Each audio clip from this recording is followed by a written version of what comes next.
कहानी का नाम है कुरु का जन्म। कुरु वंश के प्रथम पुरुष का नाम कुरु था। कुरु बड़े प्रतापी और बड़े तेजस्वी थे। उन्हीं के नाम पर कुरु वंश की शाखाएं निकली और विकसित हुई। एक से एक प्रतापी और तेजस्वी वीर कुरु वंश में पैदा हो चुके हैं। पांडवों और कौरवों ने भी कुरु वंश में ही जन्म धारण किया था। महाभारत का युद्ध भी कुरु वंशियों में ही हुआ था। किंतु कुरु कौन थे और उनका जन्म किसके द्वारा और कैसे हुआ था? वेद व्यास जी ने इस पर महाभारत में प्रकाश डाला है। हम यहाँ संक्षेप में उस कथा को सामने रख रहे हैं। कथा बड़ी रोचक और प्रेरणादायी है। अति प्राचीन काल में हस्तिनापुर में एक प्रतापी राजा राज्य करता था। उस राजा का नाम सवर्ण था। वो सूर्य के समान तेजवान था और प्रजा का बड़ा पालक था। स्वयं कष्ट उठा लेता था, पर प्राण देकर भी प्रजा के कष्टों को दूर करता था। सवर्ण सूर्य देव का अनन्य भक्त था। वो प्रतिदिन बड़ी ही श्रद्धा के साथ सूर्य देव की उपासना किया करता था। जब तक सूर्य देव की उपासना नहीं कर लेता था, जल का एक घूंट भी कंठ के नीचे नहीं उतारता था। एक दिन सवर्ण एक पर्वत पर आखेट के लिए गया। जब वो हाथ में धनुष बाण लेकर पर्वत के ऊपर आखेट के लिए भ्रमण कर रहा था, तो उसे एक अति सुंदर युवती दिखाई पड़ी। वो युवती सुंदरता के सांचे में ढली हुई थी। उसके प्रत्येक अंग को विधाता ने बड़ी ही रुचि के साथ सवार कर बनाया था। सवर्ण ने आज तक ऐसी स्त्री की कल्पना तक नहीं की थी। सवर्ण स्त्री पर आवस्थ हो गया।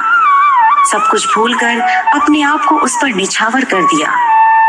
वो उसके पास जाकर त्रिषित नेत्रों से उसकी ओर देखता हुआ बोला, तनवंगी, तुम कौन हो? तुम देवी हो, गंधर्व हो या किन्नरी हो? तुम्हें देखकर मेरा चित्त चंचल हो उठा। तुम मेरे साथ गंधर्व विवाह करके सुखोपभोग करो। पर युवती ने सवर्ण की बातों का कुछ भी उत्तर नहीं दिया। वो कुछ क्षणों तक सवर्ण की ओर देखती रही, फिर अदृश्य हो गई। युवती के अदृश्य हो जाने पर सवर्ण अत्यधिक आकुल हो गया।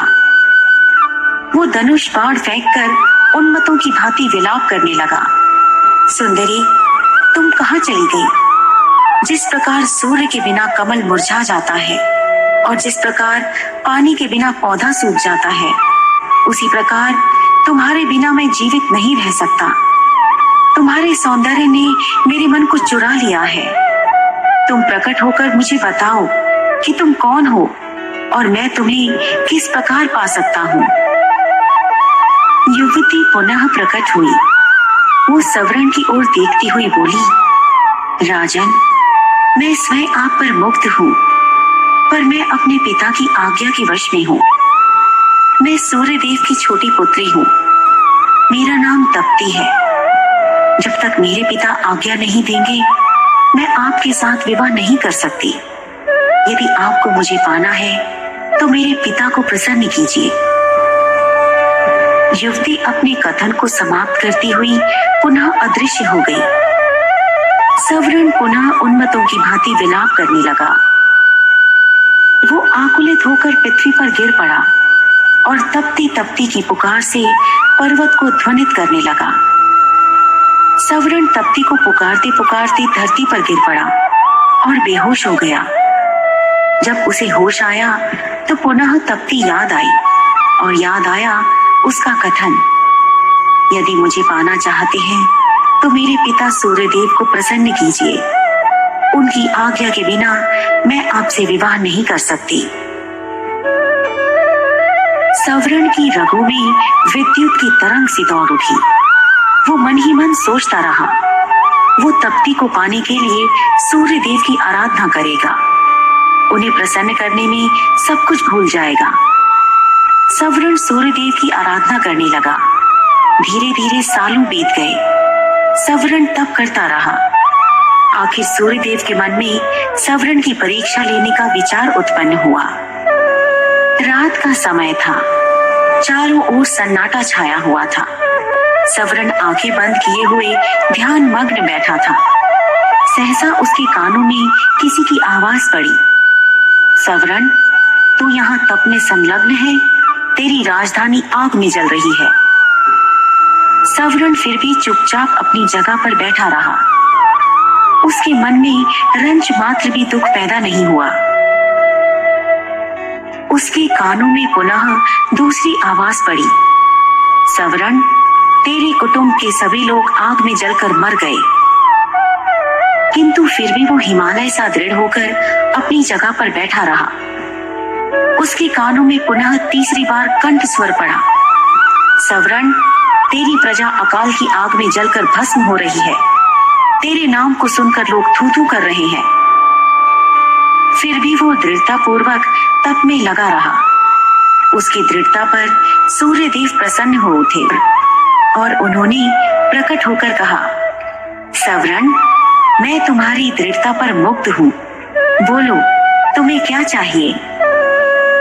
सवरण सूर्यदेव को प्रणाम करता हुआ बोला, देव, मुझे आपकी पुत्री तृप्ति को छोड़कर और कुछ नहीं चाहिए।